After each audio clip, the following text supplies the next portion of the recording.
Welcome to What's the Difference podcast. My name's Nathan Bent. And I'm Claire. Well, Claire, have you heard the story of the man from Jamaica? I've heard some stories about people from Jamaica, but I don't know about this particular one. Right. Well, this is a very, very personal story about a man from Jamaica. And it'll all make sense very, very soon. I want to take you back to the 2nd of January, 1930, before we were ever a twinkle in our parents' eyes. Yeah. In a place called Ballards Valley, which is sort of southwest Jamaica. So anybody who's ever been to Jamaica or has seen it has probably heard of a place like Ocherius and Duns River Falls and those sort of things. It's a place where tourists usually go. So if you will see, look at a map down Jamaica, down at the bottom left, you'd have a whole area called St. Elizabeth, which is one of the biggest parishes in Jamaica. And in there's a tiny little place. It's no more than about 3,500 people live there, called Ballards Valley. Current population, I'd say about 3,500. When this story took place, I think they estimate it's about 1,600 people live there. Okay. In there. And on that day, a gentleman called Henry Elliot was born, and he was born to a lady called Doris Elliot. And nothing of any significance. He was just born on that day. Okay. But the one thing about Henry was that he was his mother was part of a complex relationship, shall we say? Right. So if we go back to the history of Jamaica, obviously historically it was it'd gone through many iterations. The Spanish and a few others before then tried to conquer it, but the main people were the British. The British conquered, and they took over Jamaica, and it became a place. It became a where they planted sugarcane and all those sort of things, and that's where slavery happened. There was lots of people brought there as slaves, so it had a very, very, I think, as we'd now say, dubious, but very, very varied history and complex history as well. And thus finding people within genealogy there is quite difficult as well once you get past a certain period of time. Of course, because and so if you trace Henry Elliot's path back, you see that his father, and this is to become really apparent why this story is so important, was somebody called Nathaniel Bent. And yes, that sounds familiar. I mean, it sounds familiar. Yes, who was my grandfather. So yes, Henry Elliot, as you're going to find out, is actually my father. And if you go back to Nathaniel's father, you can't find who that person is. It's more than likely, and we're still as a family trying to figure that out. More likely that he was a slave, or he was a product of the slave trade in some way, shape, or form. Oh my goodness! And it's more likely that Nathaniel, my grandfather, was after the slave trade, after slavery was abolished. It became very difficult, but surprisingly, it became unprofitable to actually do sugarcane anymore. I wonder why, because labor wasn't free anymore. You have to pay people to do it. Yes. Anyway, lots of other complexities. I'm not going to go into all the history of that, but yes. So what it seemed happened, and what's quite common, and particularly if we go back to the history of the slave trade, it was quite common for you, the owner or the overseer, that you would have your family and your kids, and then you would have your other family and kids. So you may have a mistress or a couple of mistresses and all their kids. Okay. So it turns out that Henry was one of 12. And obviously his mother struggled to cope with all these children. Wow, yeah. Because let's face it, contraception and things like that was probably not as, wasn't really as available. No, not available. No, wasn't available. Available from there. So he was sent to an orphanage, a children's home, when he was very, very young. And it meant that he did not see his family again until he was on about 12, 13, I think maybe even 14, still trying to narrow some of those things down. So that's quite a difficult thing to go through. Yeah. Well, this sort of shows you the character of the person.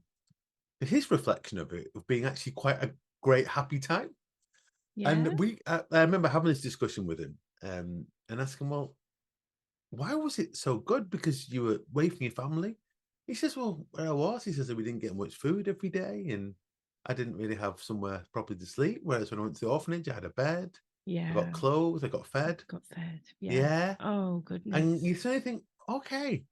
And Yeah. actually, that nature of his is the thing that's going to throw the theme through this sort of reflecting on the positives in life rather than negatives in life. He only ever completed 4 years of very basic, what we would call primary school education. Right. He did eventually, once he reached the point of age that you had to leave the orphanage, which I think my understanding was 14. I could be. That's just Wow. there's Yeah. lots of different Yeah, variation there probably. because Yeah. you could work then back then, and yeah, You we're worked at talking. 14. Yeah, Yes, and you don't did, forget didn't by you? this Yeah. point at 14, this would be like 1944, so the middle Yeah. of the Second World War's Yeah. coming to its conclusion. All the other things that have happened from there has got to happen. It doesn't impact Jamaica as much, but people do go and fight there who as part of the empire as it was at the time. But so he didn't have any recollection of what went on there. He saw a bit of news, but nothing else from that. Okay. But he came back to the village, and he wasn't really accepted by his family, partly because of where he came from. Because obviously by that point, his family was not the official family, and it's all really complex and a bit weird. Right. I mean, technically, when you look at the history, his father was married to 2 different people, but you're trying to work out who that actually was very complex back then, and which ones were official and which ones were what they call common law marriages at that time as well. So it was very complex. But either way, he went his own way to a certain degree. He was definitely a character.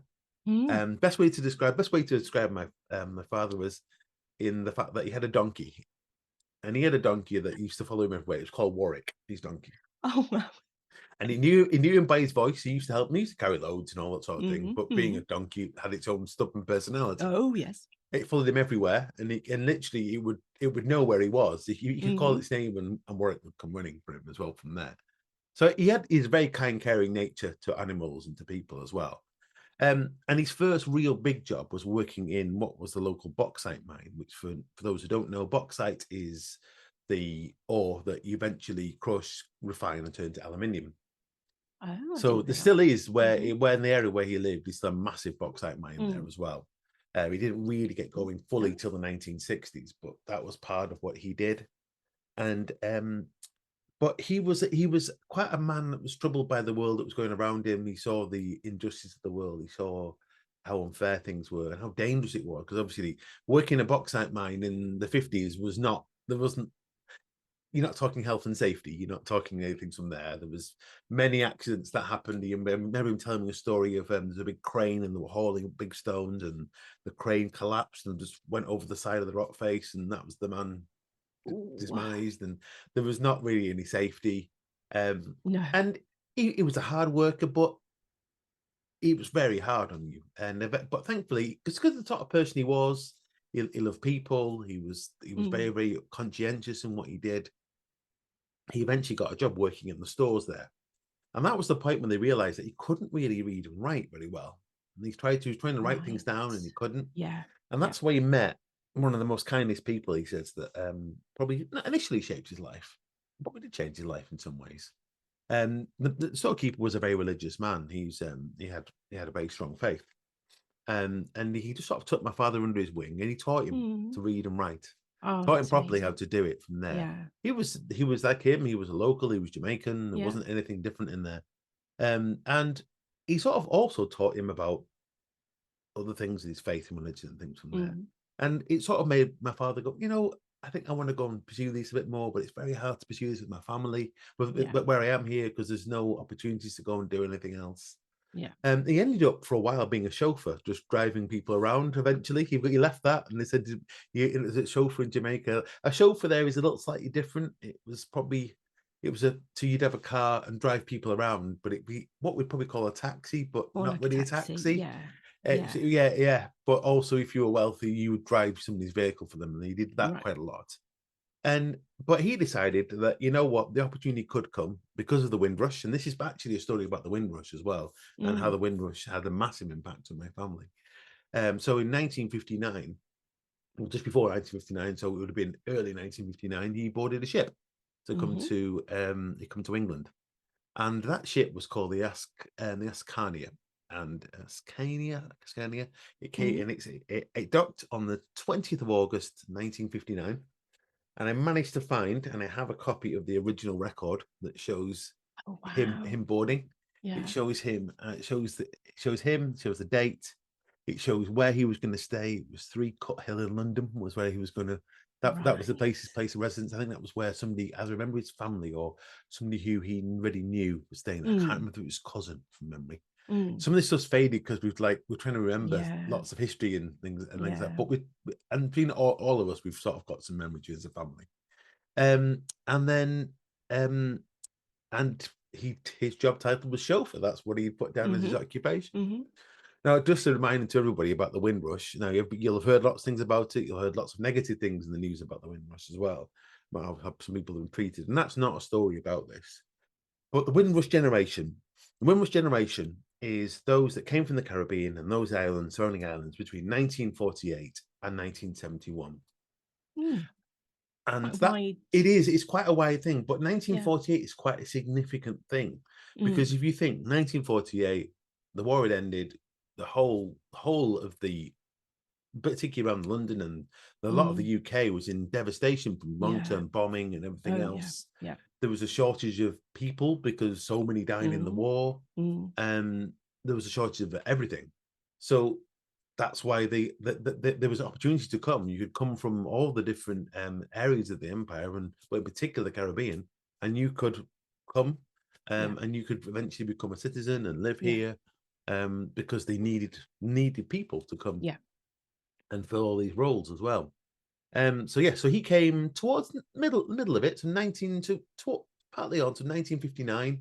So he's partway through, along with many more people. This big ship. I actually looked it up, the ship as well, and the ship had been used for many things. It ended up, I think it was a troop carrier before that. It then became a Cunard liner. So that's what it was. There were a lot of them were liners that was just to fill up people and you come from there. And it used to sail through different islands collecting people. So it's so everybody would, if you looked at it, and they would disembark for a bit, and then you get back on, and then go on, and then it would sail from Trinidad. From Trinidad, it then sailed to Southampton, and that's where it come from. So everybody you see their last. It's very strange. You know what country, you have to find out what country they're from, but very often it'll say the island they last sailed from. So it doesn't mean they're from that island. It means that's where they got picked up. Like the bus stop they went to. No, it's because you'd pick up people different islands, but then they'd be there for a while, so they'd disembark, they'd spend a bit of time there, and then you'd go on to the next one and the next one. So eventually you collect everybody, and then they'll go on, then sail across the Atlantic. Okay, I see. Yeah. So that's how it worked. He ended up living in Thornton Heath, which is in Croydon, which for anybody who knows anything about that area was where a lot of people who came over in the Windrush eventually ended up living. There's a huge West Indian community across there. And so my own family still live there. My half brother, my father also had another son. So he lives there. Lots of my family live there. So it's a very different sort of image it was back then. Tell you what I haven't done actually, Claire, I've shown you a picture of my father, because I think that would probably help you to understand this a bit better. Yeah. Because a lot of people look at me and go, half Jamaican? How on earth is that possible? That can't be, because you let's face it, I'm white. Yeah. But then you see a picture of my father. This is some audio, isn't it? We should say that, shouldn't we? Yes, exactly. Yes, we should do audio. But anyone who's ever seen me looks me up. But then you'll see this picture, and that'll maybe make a bit more sense to you, Claire. So there you go. There's a picture of my father with me. So that's you. Yes, me. So I'm going to say to everybody, my father, one thing I'm going to say this podcast, my father was a very private man. So there will be no pictures shared of my father.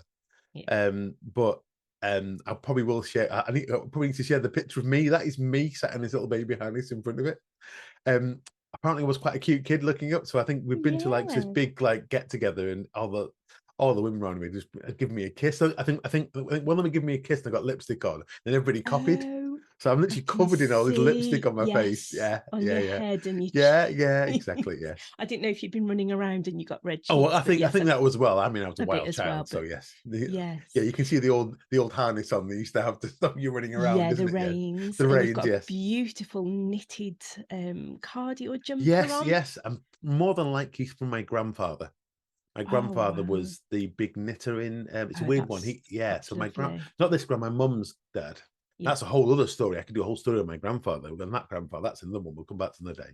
But ultimately, he was on the ships that went to Malta and had lots of Yeah. issues with after the war. But Yeah. to help them recover, they taught them to knit. So they taught servicemen to Wow. knit. So Yeah. that's why. So a lot of that stuff came from him. A lot of it did. So from there. Yes. So there you are. There's a picture of my father. Now, if you see that next to me, it starts to make a little bit more sense. So Yes, the strange he thing, looks more Caribbean. yeah, More he is. Jamaican He's than more you. Jamaican, Yeah. but he's not black. He's not. No. He's not as you would say. But if you saw his features, absolutely. Yes. But then if you go to where he lived in St. Elizabeth and Ballards Valley, it was common for people to be more lighter skinned, should we say? Right. And now Yeah. the reason for that, though, goes back to what we talked about at the beginning about slave owners having mistresses and having wives. So you ended up with people that were. Yeah. So if you keep on tracing things back, you will virtually end up at Scottish slave traders that that had mistresses, and thus their families became descendants, and Yeah. that's why you find a lot of people from those areas around there have more lighter skin than Yeah. others, Yeah. but still have all the features that you would see from somebody you'd expect to see from somebody in Jamaica. And for myself, it's sort of mine sort of comes out very much in the fact that my hair turns into an afro. I get a huge Yes. afro, you know, and we've all got. And I think when you see me, along with all my nieces and nephews as well together, it's like, yes, it does You can make sense, see doesn't it? You can. It does make perfect sense. There really is a resemblance though between you and your dad. It's Oh not just the yeah, glasses, yeah, there yeah, really is. yeah.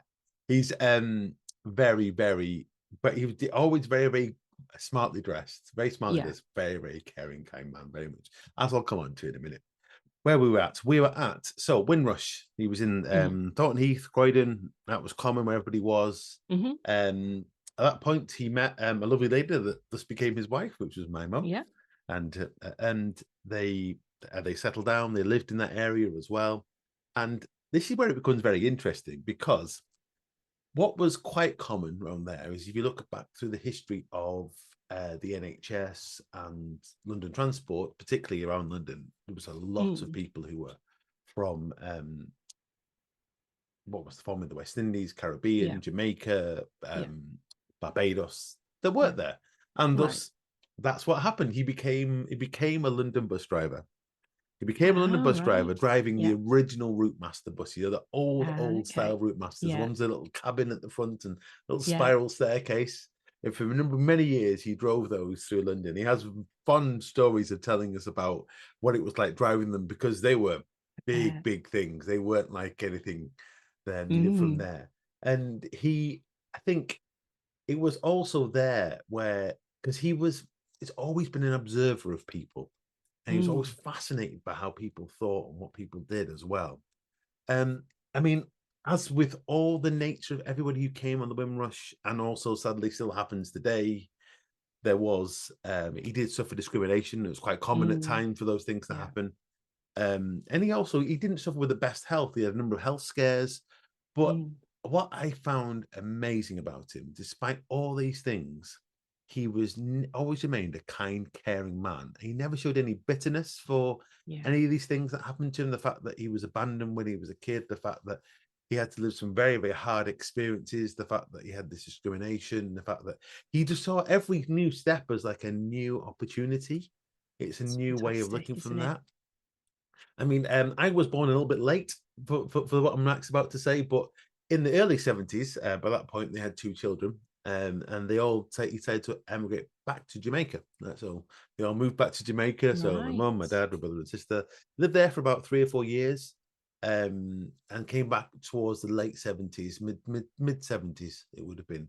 For about 4 years. I think it's about 72 to 74, 76, something like that. Right. So and they settled down. They were building a house and everything. But as with everything happened in the 70s, economies crashed. It became very, very hard to find consistent work and all those sort of things. So they decided that they were going to move back, and about 2 or 3 years That must later, have been such a hard decision. But do you know, when I look back, I saw my brother and sister have fond memories of living there. I think it's gone on to shape their life, and all those sort of things do. And it's always given us, I think all of us have traveled. All of us Yeah. have always done things as I'm from there. But what was interesting about that whole thing as well is that he was a man that always, even despite what we could say limited learning opportunities, he was a man that was very, very open to knowledge, exploration, new experiences. So he was, it was, there was nothing closed-minded about him in any way, shape, or form. He didn't sort of fit into this world of saying, well, this is it, this is my world. I don't want to know anything about your world. Yeah. Partly it's because of his beliefs, definitely, but also I think it's just his general nature. And the thing I'm going to say that the whole point of this podcast is what's the difference? What difference has this actually made? Well, to me, fundamentally, it's I won't be here without the fact that if he hadn't gotten that boat. So yeah, for me, it's an amazing difference. But it's the hundreds of people that in whose lives he's touched. It's somebody who you'll never know about this man, but this man has touched hundreds of people's lives. He's helped countless young men who have been struggling, who have gone wayward in their lives. He's supported them, he's guided them. I remember as a kid, there'd be this constant stream of people from all different walks of life who would just come and say, can I speak to Henry, please?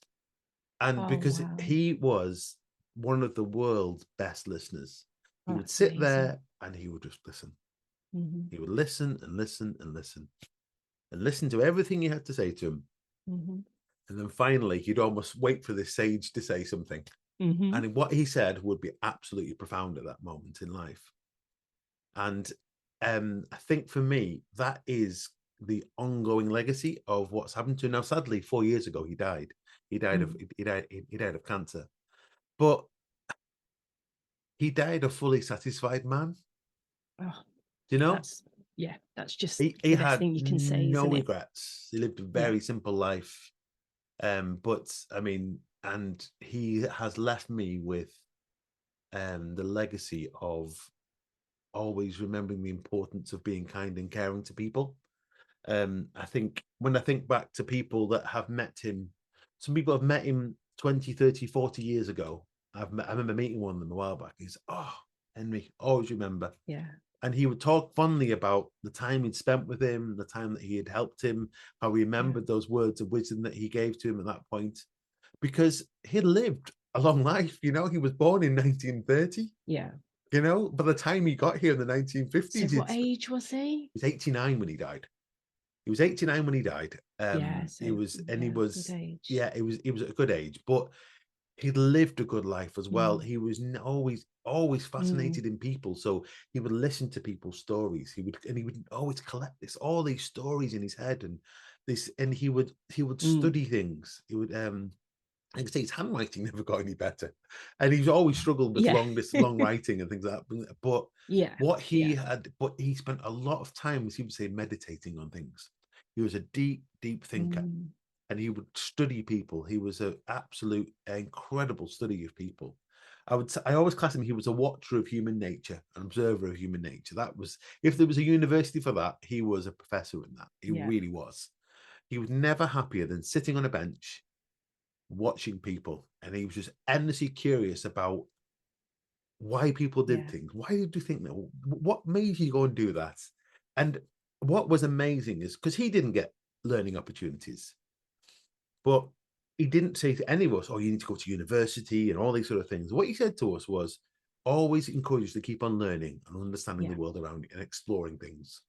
What path you choose to take, you need to make that decision, but always keep on learning, always try and keep on understanding the world around you. And I think for me, the fundamental thing from him was, if we don't know what to do or we don't know how to deal with something, then always show love to people.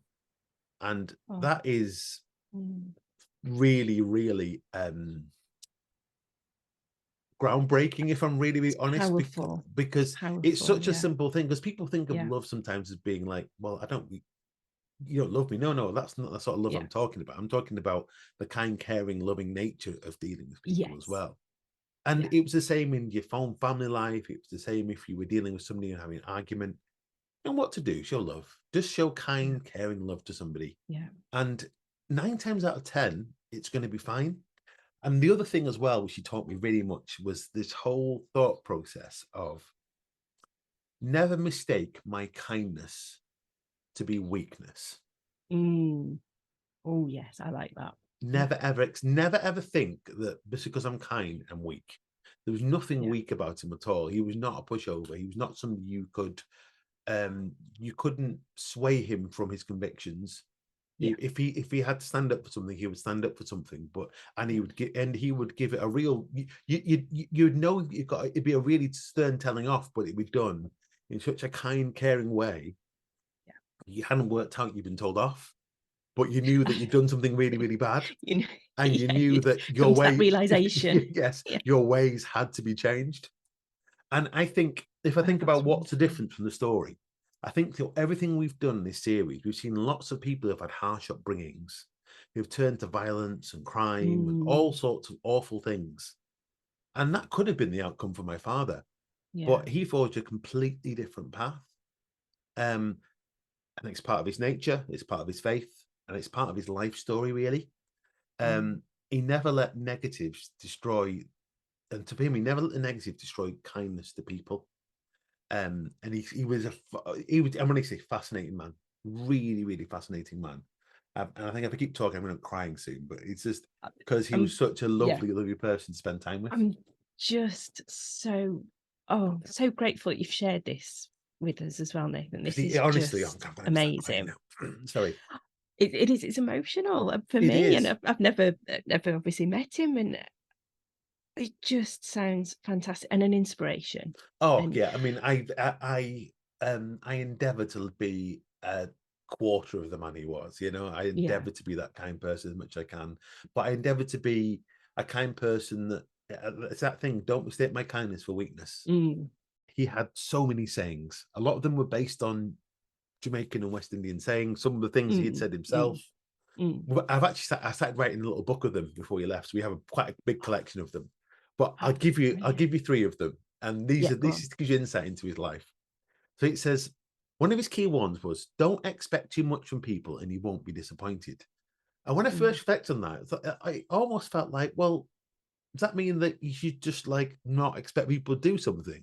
And he said, no, that's not what it means. He says, what it means is you say to someone, "Oh, can you do this, this, and this for me?" And they go, yeah, I'll do that for you. But if you're always sat there going, "Oh, they'll get this done on time, they'll do that on time, it'll all happen fine," then one day, that day they don't do it, you're going to be really disappointed in that person because your expectations are this. But the reality is none of us are perfect. We're all infallible. We all have human nature. We make mistakes. So that's what he actually meant by those words. Is don't expect too much of people and you won't be disappointed. Don't put too much over expectation on people. Don't put too much pressure on people. And guess what? You won't be disappointed because they will go and do great things. They will do some amazing. It gives them the opportunity to impress you. And it also, if you can be like that towards other people, and then people are like that towards you as well. Exactly. It just releases pressure all round, doesn't it? And even when I think now, the best performing people I've ever worked with are the ones where I've gone, right, these are all the expectations that we need to do, but let's be honest, mistakes are going to happen, things are going to happen. When it does, you come and talk about it honestly, and let's deal with it, and let's move on. And then they're the people that have never disappointed me. They're the ones that have never ever caused. So those words are true. The other one is I'll leave the funny one to the end. But the last one, the one other one goes, I should say this in a West Indian accent, but it doesn't feel appropriate if I'm really honest. But I really can't. Let's not. No, I won't do it because but it's not walk foot business, which means if you're walking by and you're observing something happening and you're going on your own business, and there's something going on over there, it's none of your business. Don't poke your nose into other people's business. And I reflect on that, and you look at what basically social media has now become. It's become walk foot business. People going by and going, I'll put my 2 pennies into there. What do you know about it? I know nothing about this at all. What benefit are you going to give to this? But I have an opinion. But is that opinion going to help anything, or is it just going to cause more turmoil? And it was. And he's like, he was interested in people, but he also knew where the line was. It was like, you know what? That's none of our business. That person, if they want to go and do it, that's absolutely fine. It's not currently affecting us. It's not going to cause any harm to us. But don't be a busybody in other people's lives. Don't be a busybody in other people's business when it's not for you to know that. Yeah, and when people have given you their confidence, keep that confidence. That's the other one from there. Yeah. But the final one is, the higher the monkey climb, the more his bottom exposed. Which is, you won't have heard that one. So, but you think about this: you've got a big tree. Maybe it's a big coconut tree or whatever tree. Monkey climbs up. The most thing it's exposed is his bum. Yeah. Now, and what he was basically said, what really he said, strong mental image there. You got a mental image there, haven't you? But you think about people that put themselves on a pedestal. The higher you go, the bigger target you are. The people that try and become something great in life. It doesn't mean that you shouldn't aspire to be a good and great person. It doesn't mean that fame is always wrong. But if you're going to do that, you have to have an expectation that you become a bigger target. The lower you keep that down, the less of a target you are. So it was his point of view. Look, if you put yourself in that position, you've got to expect you are going to be a bigger attack and a bigger sort of aim from there. So, but those are some of the sayings that you used to say. Love it. So like I say, this is a bit more of a gentler end to season 1. But I've often thought about this story, and I've told a couple of people, but I've never properly spoken about it. We've been working on a family tree for a long time now. It was actually my sister's friend that started it. I've recently taken it up again, looking a bit further into a few other things, but to keep on trying to add to it, because both sides of my family, there's some really interesting history both sides of them. But it just shows you that there is something to be found in sometimes the most mediocre of lives. There was nothing special about it, but it was the ongoing impact he's had. Now, even after he's died, that impact is still ongoing. There's people I still see whose lives have been changed by having a conversation with Henry. Well, there are people whose lives have been changed by knowing you as well, Nathan. And I think a lot of the things that you've said about Henry, we would say about you. Well. Don't be that. I'm going to make you cry again. Sorry. You are going to make me cry, but thank you. But I mean, it's just for me. It's But like I say, if I can be just a fraction of the man he was, then I'll be happy. Right, I'm going to have to stop because otherwise I'm going to. I hope you've enjoyed that story. And like Nathan says, that is the end of season 1. It is. But we are going to be back with a season 2. We have absolutely loved doing this podcast. It was incredible. A bit of shall we?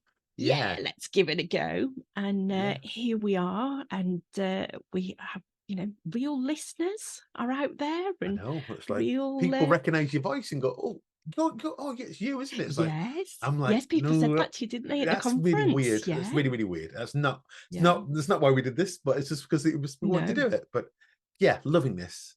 And we've got many more stories. So we will be back. Yes, we're collecting stories all the time, aren't we? We've got loads that we still want to tell people. So I think just to set people's expectations as well, obviously, like we said before, we have family, have other things going on.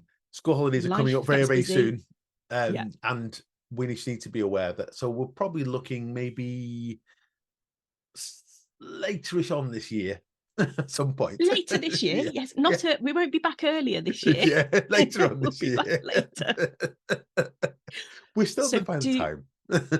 Well, yes, do follow us on all the usual social media things. You can sign up as well. There'll be a link in our show notes to sign up to our mailing list, and we'll keep in touch with you while we're on the break as well, through that and through the social media. And then you'll hear as well when we are coming back, when we've got some new stories to tell you. Yeah. And I think last but not least, if you've loved all these stories, please go and tell other people about this. Go and let them share the joy. If you want to share it on and send it on to somebody else, then please do. If you want to give the gift to somebody else, give them the gift of our crazy madness. But yes. Please do. We are starting to see the numbers are starting to snowball a little bit and grow and grow. And it would just be amazing to see this spread a little bit further and keep us going a little bit longer if you want us to. We're coming back anyway. I think I'm sorry, but we're here with you. Like, no, I think we're committed now, aren't we? So that's it. We are. One. Okay, so I think that's the end. It's going to be goodbye from me. And goodbye from me until next season. Bye now. Bye bye.